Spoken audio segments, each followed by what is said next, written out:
Hello, my name's Richard Felix and I'm going to take you on a haunted tour of Northamptonshire. What better place to start this tour than here in Wellingborough? I'm standing on the old balcony of the old Hind Hotel. Oliver Cromwell stayed here, and as you'll hear later, boy has this place got ghosts.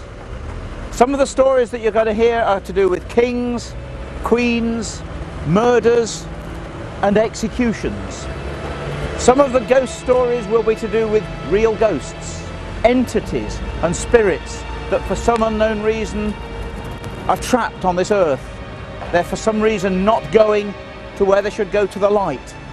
They need help to be sent on the way. Others, I believe, are nothing more than a recording. They're to do with tragic, traumatic, premature death, murders, suicides, battles, executions, and of course accidents. I believe that just before they died, the energy that they were using in resisting death means that that event just before death can actually be recorded into the fabric of the building, possibly even the soil, and then for some reason it's seen again, possibly on the anniversary of the event or when the atmosphere is the same, but to a person that is receptive to that recording.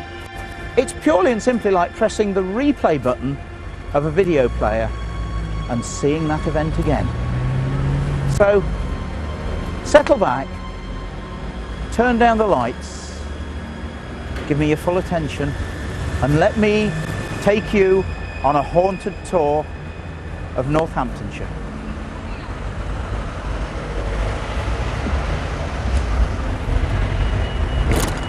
And now, rather a strange entry, but I'm entering on the second floor of the Hind Hotel.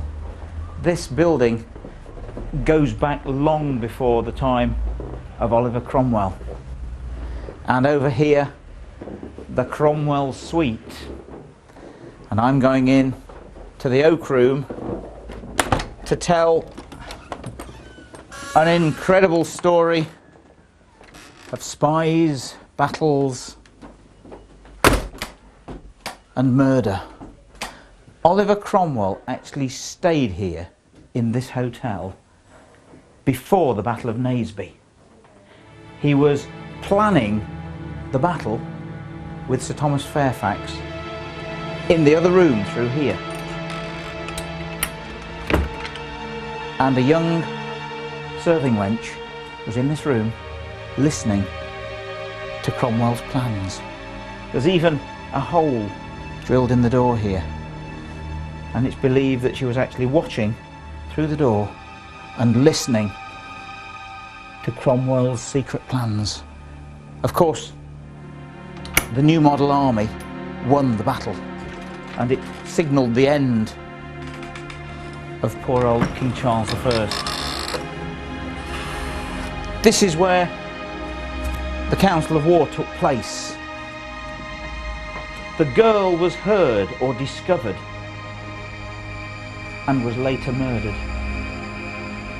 And they say that her ghost still wanders around this building.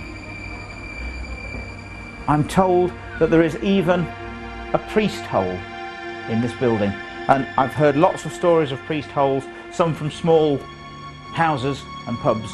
It's not possible. Big house like this, it's very possible. They were used mainly by Catholic priests to escape Queen Elizabeth's Protestant soldiers.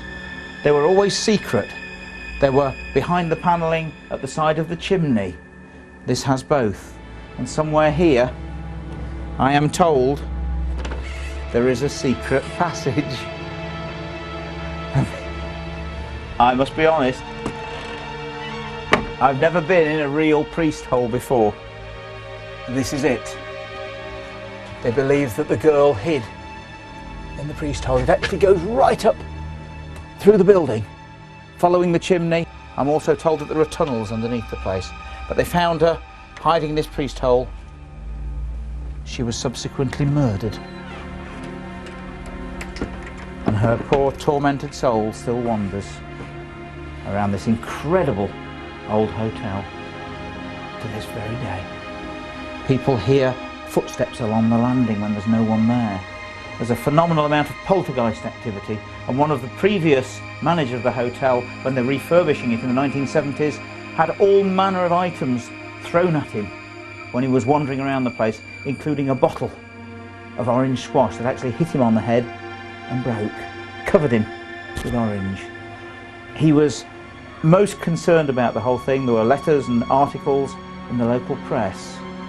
Exorcisms were done, but they tell me that that ghost has not been laid to rest. She still wanders to this very day, here at the old Hind Hotel.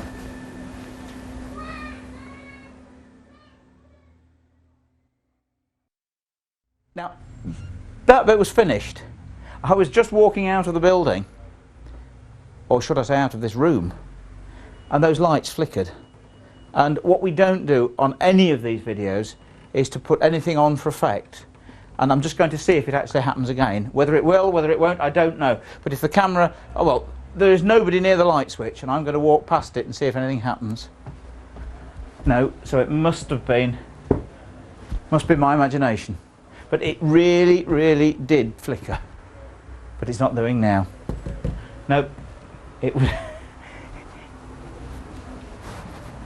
That's a shame, because I actually thought we were having a ghostly experience, but no, it's not going to happen. Oh.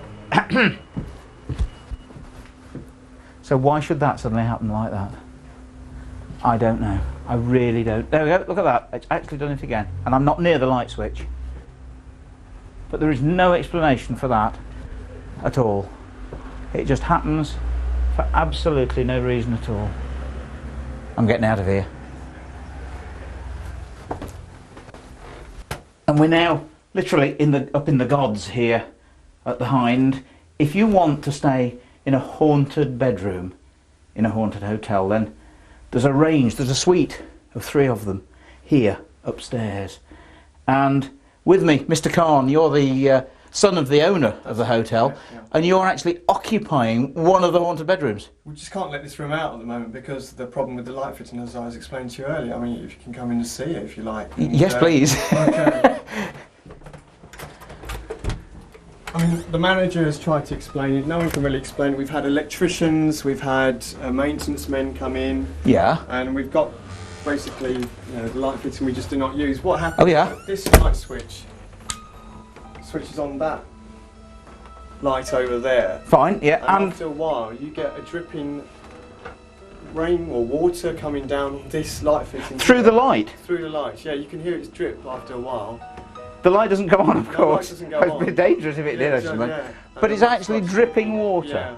Is there a header tank right above here or something? No, nothing like that whatsoever. There's no tank, there's nothing. The maintenance man has been up there and, we spent hundreds of pounds trying to work out. And it's not rainwater? No, otherwise we'd like to let this room out, but we can't at the moment because this light doesn't work. I see. And this is directly above the Cromwell suite? That's right, yeah. Where the girl was discovered and the priest hole comes up somewhere? That's right, yeah. Wow. And as I said, there's newspaper articles locally show that there was this room was one whole big room once. Right. And it's now been split into 3 different rooms. So there was sightings previously and of this and poltergeist, etc. This is the orange juice incident when some glass of orange juice flew at somebody, one of the ex-manager here, and that's what happened. Yeah. And so now people have got 3 chances of staying in a haunted bedroom when this one's when it's repaired. Well, I mean, we're gonna still try and repair it, but perhaps you'll not be able to. Perhaps you'll have to have a bucket underneath and wait for people to report it next morning. That's right, yeah. Shasha, that's fantastic. Thanks very much indeed. Thank you. My pleasure. Thank you. I'm actually standing right in the middle of a battlefield. On the 14th of June 1645, here took place the Battle of Naseby in Northamptonshire. Just to the right of me here, the monument commemorating that battle. All had been going well for King Charles I, and Sir Thomas Fairfax had remodelled the Parliamentary Army. It was called the New Model Army. In second command was Oliver Cromwell. His troops were just over the back of me here, behind the ridge. And in front of me, all along the ridge, the Royalist army of King Charles I. Charles positioned himself up there at a place called Dust Hill, so he could get a good command of the battlefield. Battle took place, all was going well for the king's troops, until Cromwell led his Ironsides and smashed into the king's army. Nearly all the king's infantry were either killed or wounded. Over 4,000 dead on this site.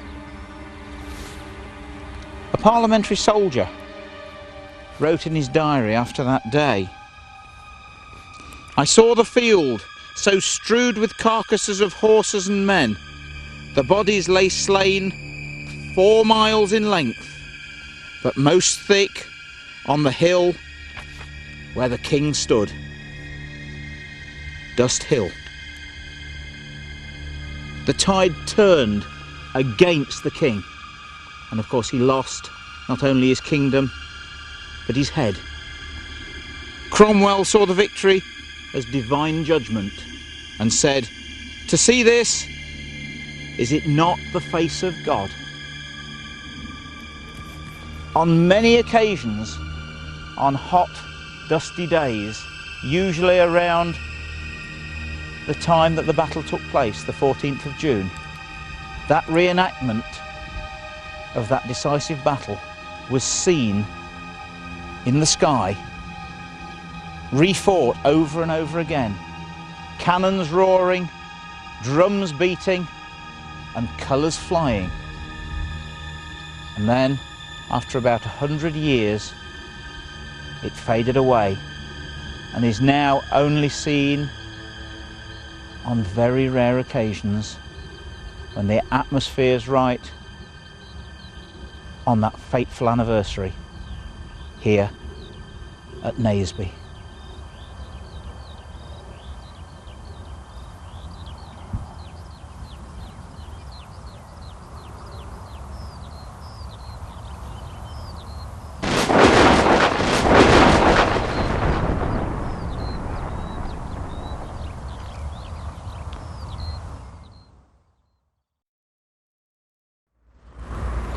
I'm in the old graveyard at Boughton in Northamptonshire, and I'm now entering the ruins of the old St John's Church.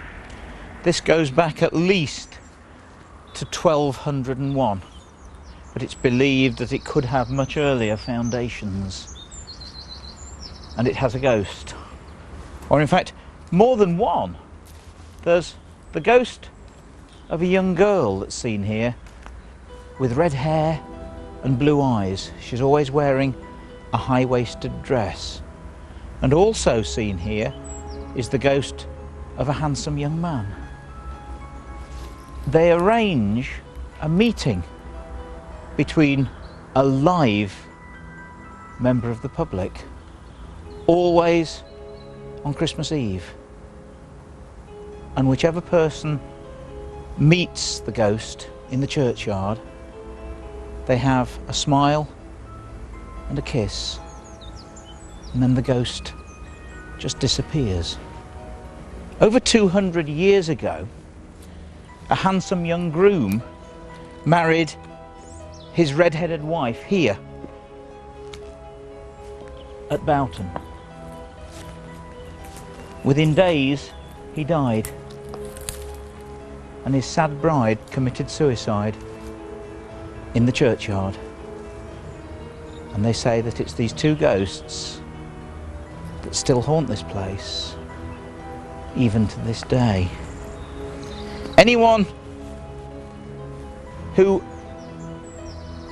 keeps the appointment makes the tryst. Rumour says that they die within a month of the meeting. So beware if you're wandering around Old St John's Churchyard here at Boughton.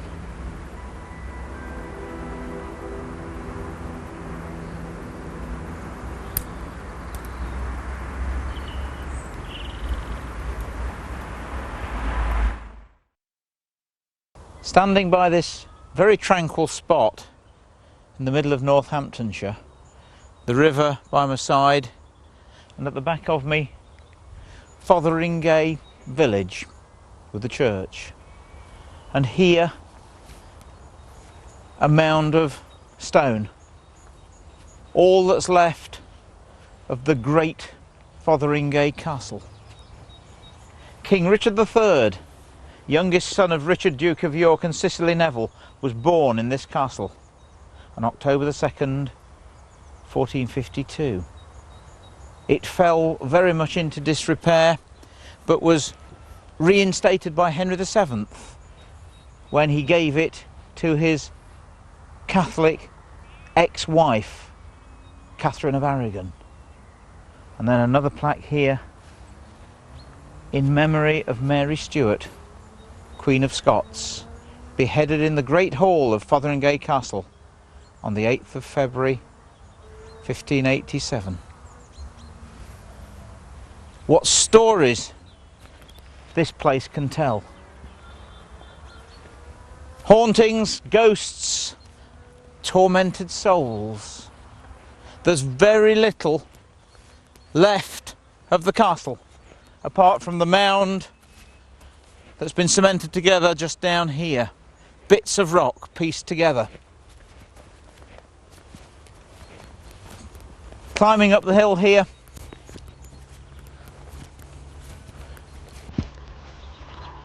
and from here a wonderful view of Fotheringhay Church, haunted by the sounds of funeral music. In 1460, after the Battle of Wakefield, Richard, Duke of York, and his son Edmund were both killed during the battle. They were buried on the battlefield.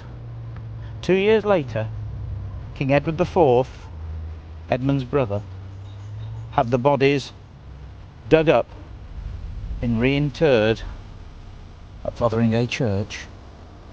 And people say that on a dark, windy night, they can still hear the strains of that funeral music that was played at the Royal Prince's funeral. Behind me here, the remains of the bailey and the keep. Just a forlorn mound now. Just imagine what this place would have looked like in 1587, when Mary, Queen of Scots, was brought here on her final journey. She was a Catholic, her cousin Queen Elizabeth a Protestant. Mary Stuart was next in line for the throne of England. She was a terrible threat to Queen Elizabeth, and Elizabeth imprisoned her for 17 years until she finally passed the law of association to have Mary, Queen of Scots, executed. She was tried here at Fotheringhay and sentenced to be beheaded with an axe. She craved the sword, but Elizabeth wouldn't allow it. On the morning of the 8th of February 1587, Mary, dressed in black but wearing a red petticoat, the sign of a Catholic martyr, descended the great stairs of Fotheringhay down to the great hall, whose site is over here. Mary had ladies waiting for her, and seated in the great hall were all the ambassadors of Europe. 300 guests sitting, waiting to watch the final demise of Mary, Queen of Scots. She knelt and prayed, more or less, on this spot where I'm standing now. She took off the dress to reveal the red of a martyr. They put a handkerchief round her head, and she knelt down. And the executioner, Simon Bull, took the first blow to sever Mary's neck. He missed, and it bit into the back of her head. Blood gushed from the huge wound she turned her head towards him and uttered the words, "Sweet Jesus." He asked her to place her neck back on the block for the second blow. Even that didn't sever the neck, and he had to take his pocket knife to cut the last sinews of Mary's neck. The head dropped into the basket. The executioner picked up the head and held it aloft as the Dean of Peterborough shouted the words, "So perish all enemies of Queen Elizabeth." And the head dropped out of the red wig that Mary was wearing and bounced across the scaffold floor. Her lips continued to quiver for 1/4 of an hour after her beheading.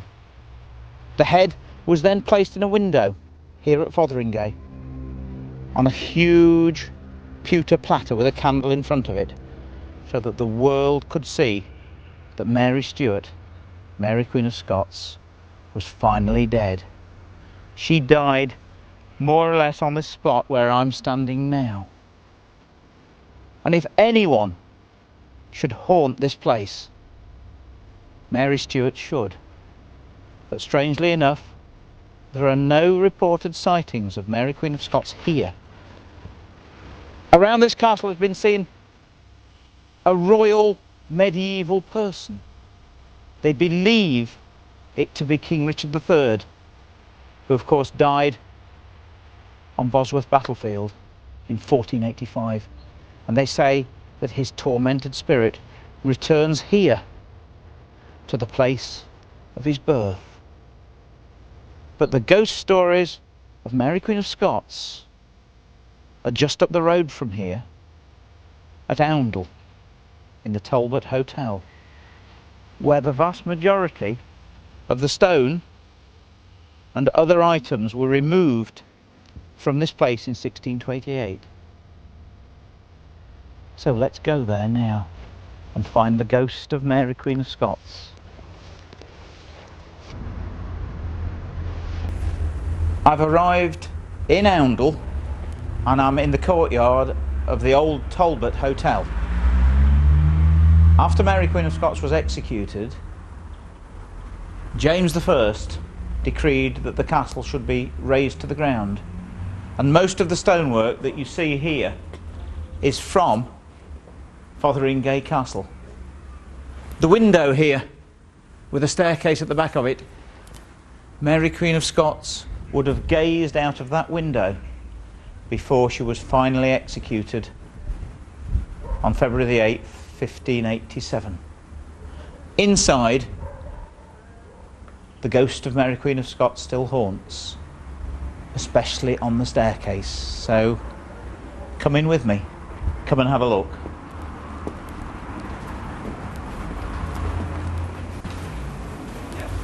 And I'm now actually inside one of the 2 haunted bedrooms. That was not part of the script, by the way, and was something I was going to talk about a few seconds later, but I will start again and say it, just in case it was the wind that was blowing or something like that. I'm sitting inside one of the 2 haunted bedrooms right at the top floor of the old Talbot Hotel in the centre of Oundle. This is called the Mary Queen of Scots room, and there have been many ghostly occurrences that have taken place in this room, and on 2 occasions over the last few years a fire has broken out mysteriously in this room, and no one has known how or why it's happened. I used to lead Mary Queen of Scots tours to Peterborough Cathedral, to Fotheringhay, and of course here to the Talbot at Oundle. I had a lady dressed as Mary Queen of Scots upstairs here, and I had a piper downstairs waiting for her to come down for the people on the tour to see. My wife was in this bedroom with a lady that dresses up as Mary Queen of Scots from Derby. Her name was Dorothy Lim, and both of them told us afterwards that all the time they were in here, although the central heating was on, there was an unearthly strange feeling as if there was someone else in with them, and also an icy coldness about the room that seemed to come and go. When the lady dressed as Mary was all ready to go out, wearing a very large dress, my wife Julia, who was holding the dress behind her, went to open this door. And on 2 occasions the door pulled itself shut. The second time it did it, in fact, Mary herself had got hold of the door and it slammed onto her fingers. And when we got back from the tour, she had bruises all across the backs of her fingers where the door trapped her. They couldn't wait to get out of this room. And I must admit, that's a similar thing that has just happened to me. I actually feel the same, and I'll be quite honest with you, I can't wait to get out of this room. So I'm going.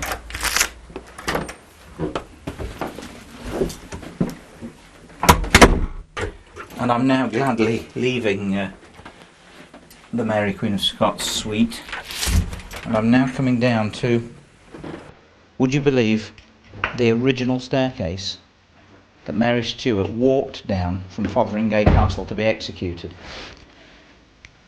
In 1603, when Mary's son James I became King of England, he had Mary's body moved to Westminster Abbey from Peterborough, and he had Fotheringhay Castle razed to the ground. A lot of the stonework and the windows that are in this Talbot Hotel come from Fotheringhay Castle, including this staircase. Now, when I was at Fotheringhay, I said Mary doesn't seem to haunt it, and that's probably because there was nothing left to haunt. The stonework and the woodwork that I believe sometimes events, tragic events, including executions, can be recorded into, means that the ghost of Mary Queen of Scots has actually come with the furniture from Fotheringhay here and haunts this staircase. And on frequent occasions people hear the sobbing of a woman on this staircase, footsteps, doors opening and closing in the Mary Queen of Scots suite, and the ghost of a lady wearing black with a little white bonnet walking down this staircase. And there's a legend here that Mary gripped this staircase so tight before being executed that on here, emblazoned on the wood, on the English oak to this day, is the outline of the ring that Mary Queen of Scots was wearing as she came down this staircase to her execution and eventual world fame, because Mary Queen of Scots is probably one of the most famous women in the world, and her ghost still haunts this staircase and this hotel to this very day.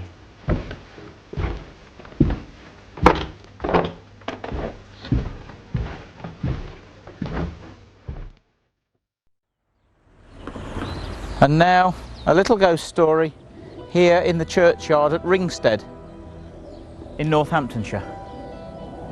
Lydia Attlee was seduced, made pregnant and murdered by a local farmer. Her body was secreted away and buried, they know not where, somewhere in the fields around here. On a dark windy night, always at midnight, Lydia's ghost is seen standing on the other side of this gate, longingly looking into the graveyard. She's beckoning the person that she meets to come with her, to come eastwards, I presume to show them the site of her unmarked grave. I presume she, like all of us, is craving burial here in consecrated ground, so that her tormented soul can eventually be released to go to wherever all good souls should go.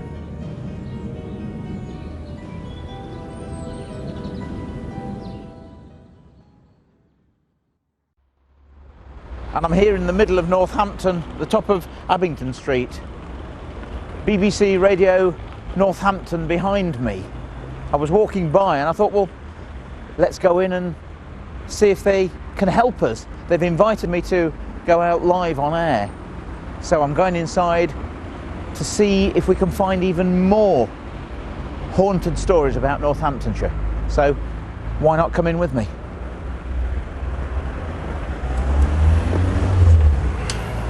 Bernie Keith, broadcaster, nude male model and West Wing fan. You see it at the weekend, Channel 4? It is such a sensational show. I have the feeling I might, however, be the only person in the country who watches it. See it on Sunday night. It's just the best thing. Set in the White House. It's fab. There's Cupid, Sam Cooke at 9 minutes past 10. Do you know where we are now is crawling with ghosts? I don't mean here at the BBC, but there are a few crawlers. That can't be denied. But no, here in Northamptonshire, it's got a reputation. Fertile ground then for Steve Lilly and Richard Felix. Hi, Richard. Morning. Now, you're touring the country. Yeah. Looking for ghosts. Looking for ghosts. Why? Yeah, why? Well, 10 years ago I started what's now the world famous Derby Ghost Walk. Would you believe? Derby. That's where I run a heritage centre. Taken over 95,000 people on a tour around the city of Derby, which for some reason seems to have a phenomenal amount of ghosts. We did a Derby Ghosts video, which sold very well, and we suddenly thought, well, hang on a minute, if this is Derby that's haunted, what about everywhere else, you see? And we started doing a little bit of research and telephoning and talking to people, and we did a Nottingham Ghosts, and then we did a Staffordshire Ghost, and we thought, well, hang on a minute, what about, has anyone ever done the National Ghost Tour of Great Britain? And as far as I know, they haven't. Okay. And the idea is to do it, record it, put it onto video, and sell it. Okay, well, this is where you come in. 01604 234455. Where should the guys go? Where should Steve and Richard go to look for the ghosts and talk to people who will know about ghosts? Yes. There's one in particular that you're after, which is why you're in this street. Absolutely. I mean, I heard of the Black Lion, a pub in Abington Street. We walked the length and breadth of it, could find no pub like. Asked one or two people, no mate, sorry, don't know that. Saw the sign, BBC Radio Northampton, thought, oh, let's go and ask them. There'll be drink involved there, that you thought? Absolutely. BBC? Already had a coffee, yeah. And so, of course, the idea was then to, well, let's come in and ask your listeners if they can help us. Okay, so we want the Black Lion then. Black Lion, we don't know what time it dates back to, but No. probably 1930, 20th century. I would think so, but according to the website on Ghosts for Northamptonshire, it's sort of here now, somewhere. Well, I was telling you, there's meant to be one in this building. Yeah, I can amazing. tell you nothing more than the fact that it's meant to be a woman. Right. I have never seen such a thing. No. But then I don't know what I'm looking for. What do you look for? Well, you see, it doesn't happen when you expect it. You don't stand there and I'm going to see a ghost, because it doesn't happen. It happens when you least expect it. They usually look real. You're not frightened as a rule. Somebody will probably ring up and prove me wrong that they were, but honest to God, you see, they look real, and it's only when they do something strange. Yeah. Like they've either got very strange clothing on, old-fashioned clothing as a rule, or they disappear, vaporise, walk through the wall, or something moves across the floor or the table without there being anybody there. Yeah. And it just happens like that. They're not going to come out on film, though, are they, ghosts? I must be honest with you, up to now we've had two little occurrences. And funnily enough, one was on Tuesday at the Talbot Hotel at Oundle, Yeah. which of course they're doing the Northamptonshire one, and the door very mysteriously closed on us, and that was exactly what I was going to tell the story of, that actually happened twice to a lady that was dressed up as Mary Queen of Scots in the Talbot, in that room, and without the word of a lie, there was me sitting on the bed doing the story, wham, door closed, and there's me. I jumped like blazers, I'll tell you. Yeah. Because, no, we don't make it up, it happened. But people will say that's... Oh, they've set that up, yeah. Oh, they would. Oh, indeed, they would. There was no draft. And I'd been sitting on the bed for about 3 minutes, planning what to do, and all of a sudden, slam, and the door went. And there was no window open, and this happened twice to the lady that was dressed up as Mary Queen of Scots, waiting to come down the famous staircase in the Talbot Hotel that Mary Queen of Scots walked down to be executed. Came from Fotheringhay Castle. Yeah. And it actually happened twice. She actually slammed her fingers in the door, and she got very bad bruises on her fingers afterwards. And that was the story I was going to tell. You see, being septic, yeah, I always think it's good for publicity, this. It's good for tourism, so people will kind of perpetuate the myth. Absolutely right. There's no getting away from it. Pubs, hotels, I mean, to be honest with you, an awful lot of the premises that we visit are commercial premises. Yeah. How strange. Yeah. But we also visit sites, churches, places that There's absolutely no reason for people to start making up stories. And are they generally old places? No, not always. I mean, we're actually, in a minute, off to the Grosvenor Centre, which of course is built on the site of the old Greyfriars monastery, you see. Yeah, the monastery. Yeah. And there's quite a few stories about that. Often, when a building's demolished and something's rebuilt, it stirs something up. It starts the activity again. It's a little bit like dropping a cassette player. Occasionally that player comes on. It's the jolt. Similar sort of thing. To believe in this, you would first have to believe in there being life after death, wouldn't you? That's the thing. I think so. Yeah.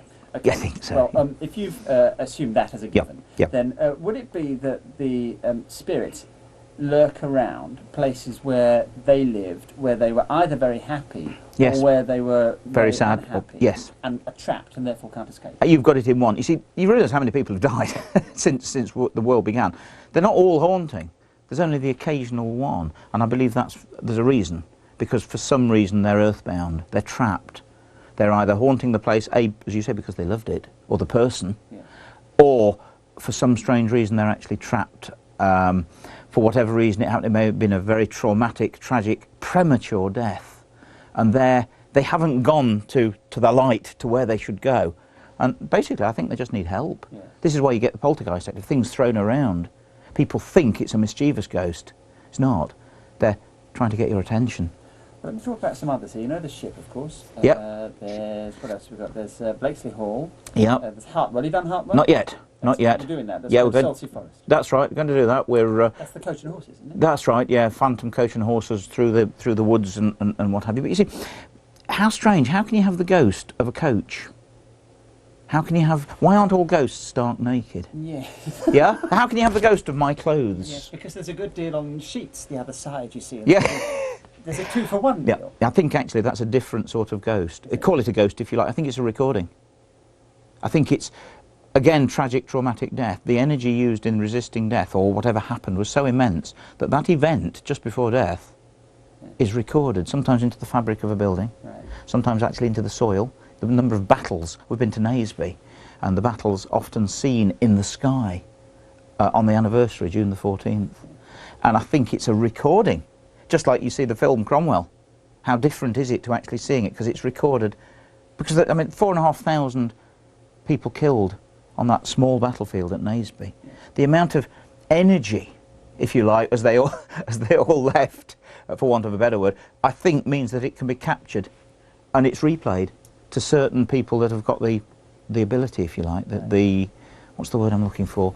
They can see it. Yeah, I mean, perhaps you and I could be sitting here now and only one of us would see it. Yes. Well, that's an interesting thing, because a friend of mine had some photos taken of a wedding that they were at, and then they were showing the pictures to the wedding, and I think their partner or someone connected with the wedding party had died and wasn't there, and they were flicking through the photos, and it was, who's that there?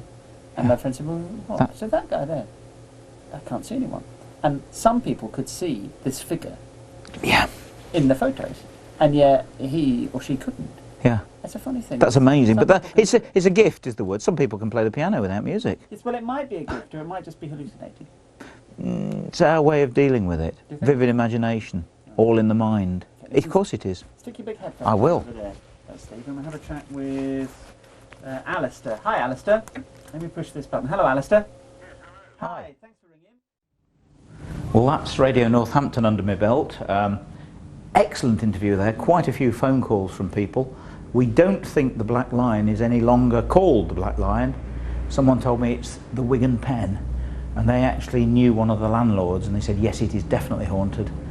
So we're off down the road now to St Giles Street to see if we can find the haunted Wig and Pen. And thanks to the listeners of BBC Radio Northampton, I'm now in St Giles Street. I've arrived outside the Wig and Pen public house, which I'm told on the radio that this was originally the Black Lion, but I'm not sure, so better go in and have a look.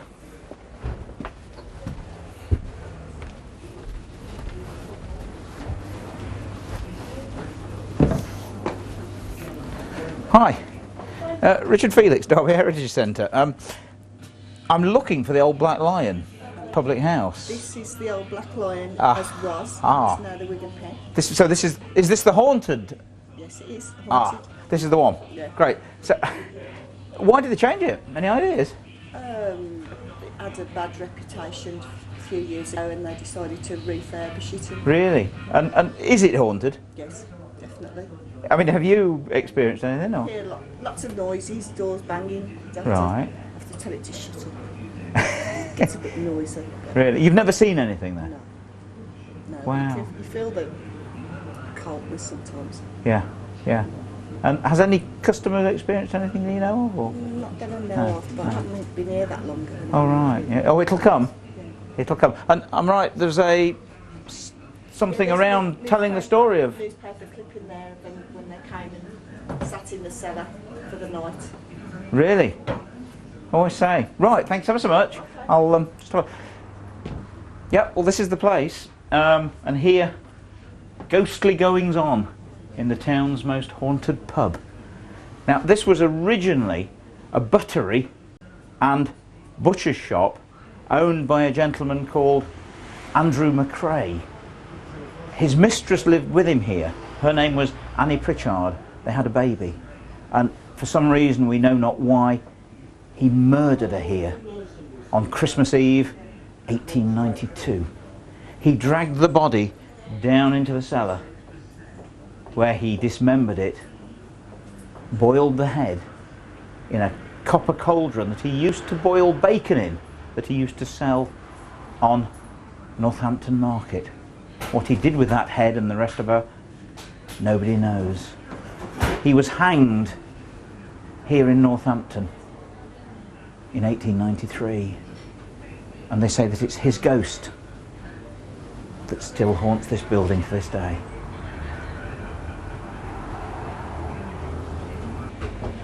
And I'm now coming downstairs. I'm underneath the old Wig and Pen public house. This is the haunted cellar, and I'm told that through that door is the actual room where Andrew McRae boiled his mistress in a huge copper.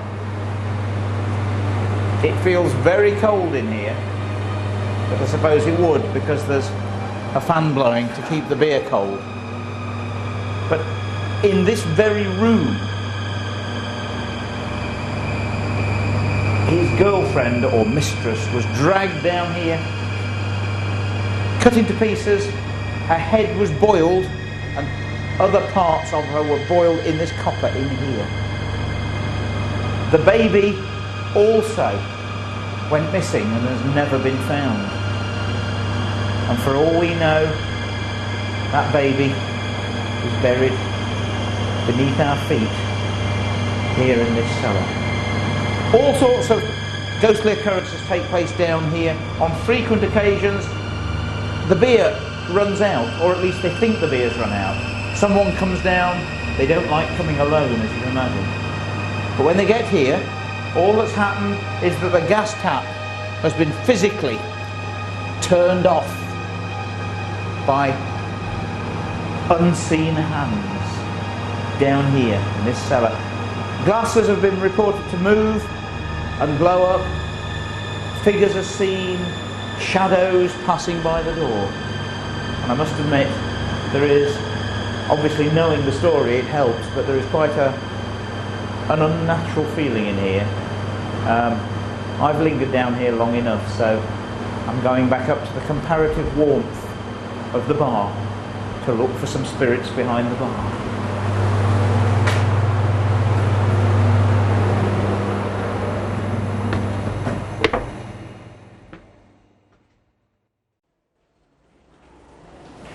I'm now entering the haunted Grosvenor Centre in the centre of Northampton. This is the area where all the ghostly activity takes place, around Beattie's and the ophthalmic opticians. This centre stands on the site of the old Greyfriars Friary, and they tell me that the old walkway that took the friars to the friary is literally through the centre of Beatties. On frequent occasions, a ghostly friar has been seen, always hovering above the floor. No face. He hovers towards people, veers off and disappears through the walls. During the evenings when the security men are here, often the alarms go off for absolutely no reason at all. Sometimes figures have been seen inside the shops. Key holders have been fetched out. They've searched the building, and of course there's never anyone there. When the centre was built, the activity became so serious, especially poltergeist activity, handbags moving and things happening, that they actually issued a leaflet called, would you believe, Your Poltergeist and How to Deal with It. But luckily for shopkeepers and shoppers, the ghostly occurrences seem to be fading away. Thank goodness. And I'm with the Grosvenor Centre manager, Brian Lawrence. You've actually experienced the Greyfriar yourself, or a ghost here? Well, yes. I mean, there have been many occasions when members of shop staff have been in the presence of someone who we perceive to be the Greyfriar, because there's a long history of there being a ghost of a Greyfriar. This centre is built on land where stood a lot of Victorian terraced streets. Yep. And I think in the Victorian newspapers you would find that there were reports of a ghostly figure being seen in the street. So he's not a new ghost that's appeared? No. Of course, originally there was a Greyfriars monastery on this site. And before the centre was built, there was an archaeological dig, so we can verify that it was there. But from time to time he comes along, not normally in the daytime, shoppers don't encounter him, but if you're particularly in the back corridors after hours, there have been quite a few sightings. And I actually once was in these areas and I was convinced I was in the presence of someone. I didn't find it frightening at all. Most people don't. I just felt it was a great pity that I couldn't communicate with him. And he's seen around the site, all areas of the site. There was one shop on the periphery of the centre, and the staff there would ring me up, the girls would ring up and say, he's been in here again. I see. And we worked out that probably this was in the corner of the garden of the monastery, where perhaps he used to sit and contemplate. Or it could be that he had a sweet tooth, because at that time it was a chocolate shop. And he may have just been in there for the chocolates. That's fantastic. Brian, thank you very much indeed. It's wonderful. And it's nice to talk about my old friend the Greyfriar. Fantastic. And I'm now in Guildhall Road. I've come for the Royal Theatre. There are various ghost stories here. I'm told that there's a ghost of a young girl that's often heard at the back of the building. She apparently lost her baby. Under what circumstances we don't know. And on frequent occasions, members of staff going out to the back of the building actually hear the sobs of this poor young girl. But there's a much more famous ghost inside, the Grey Lady of Box B. And I'm now going in to have a look and see if I can find her.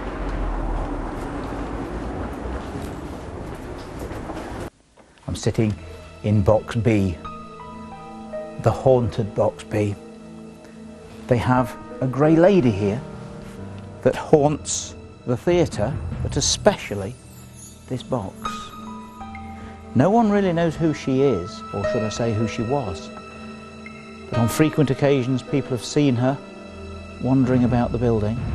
They've seen her here, standing in the box, watching performances when actually no one has booked the box. No one knows who she is. There's a story that she could be an actress that loved the building so much that she still haunts it to this day. The building, as we see it now, dates from 1887. Before that there was a very serious fire, and there are also stories that she may have perished during the fire, but no one's sure. Sometimes when they're rehearsing here, they actually stop and they look up here to the box, because they can sense that although there's no one in the building, that there's someone here watching their performance. Down below me here are the stalls, up here the dress circle, and right at the top of the building, that was for the riffraff. It even had a separate entrance so they didn't have to mingle with the other people. And here, the box, of course, very special. Not a very good view of the stage, but of course the people that booked this box didn't come for the show. They were on show. They wanted to be seen. And I presume that the Grey Lady still haunts this box for that very reason, because obviously she still wants to be seen, and is on frequent occasions. Inside this little church here at Woodford in Northamptonshire lies a little treasure. It's a human heart. It's up above the fourth pillar of the north aisle in a little glass container. No one is sure who it belongs to, but it's believed to be the heart of Sir Walter Tralee, who was killed in the Third Crusade in 1290, and his heart was sent back here to the church at Woodford and placed inside the church. One or two people have told me, including someone who rang up Radio Northamptonshire this morning, that people standing inside the church looking up at the heart hear a loud rushing sound. And one gentleman told me that the only time he'd ever heard that sound was after he'd had a heart attack and was in the intensive care unit. Could that noise that people hear be the beating of Sir Walter Tralee's heart that was sent back after the Crusades? Also inside is an effigy of Sir Walter with his wife, and people wonder if the ghostly sounds that are heard are because Sir Walter feels that his heart should actually be buried in his tomb with his wife. Nobody really knows. I'm going to try and get in, but I don't know whether it's open or not. And I'm foiled. Unfortunately, I'll have to leave it to your imagination.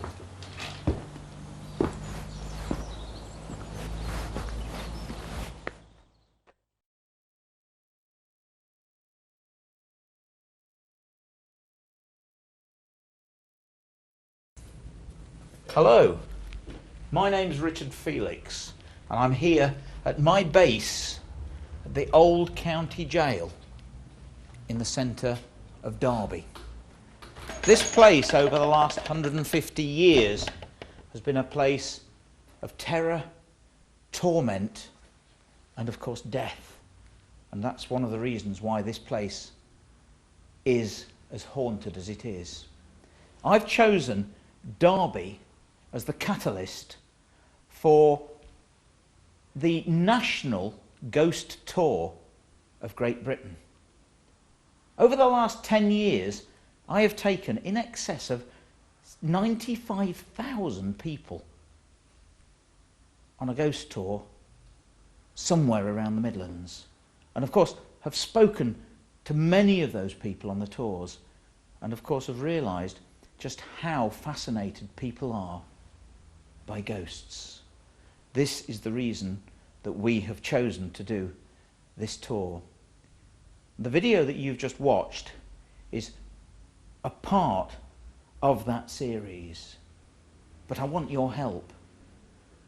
If you have a ghost story, then please either email me or write to me at the address that you'll see at the end of this video. Of course, you must remember that after speaking to so many people, I think I have an ability to be able to see through some of the stories, to be able to differentiate between a story that is true or a story that's made up. And of course, you must remember that 8 out of 10 ghost stories can be explained, but it's the other 2 that you've got to worry about. I hope you've enjoyed the video. Do sleep well and don't have nightmares.